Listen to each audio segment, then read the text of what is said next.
কিয়ামত পর্যন্ত আপনার উম্মত যেন 3 শ্রেণীর মানুষের সাথে না মেশে। কয় শ্রেণী? এদের সাথে যেন কোনো সম্পর্ক না রাখে। 1 নম্বর, মান আগফালনা কলবাহ, যেই মানুষেরা আল্লাহ রাব্বুল আলামিনের জিকির থেকে নিজেদের অন্তরকে দূরে সরায় ফেলছে, গাফেল বানায় ফেলছে। দুনিয়ার ঠাট বাট, টাকা পয়সা, চলাফেরা, জামা কাপড়, খাওয়া দাওয়া, বাড়ি ঘর খুব হেভি, কিন্তু আল্লাহর স্মরণের সাথে তাদের সম্পর্ক নাই, গাফেল বান্দা।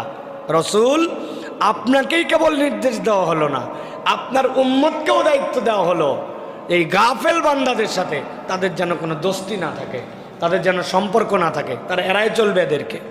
এটা 1 নম্বর। 2 নম্বর, ওয়াত্তাবা হাওয়া, 1 শ্রেণীর মানুষ আছে খেয়াল খুশি মতো জীবন চালায়, আল্লাহ পছন্দ জিন্দেগি না।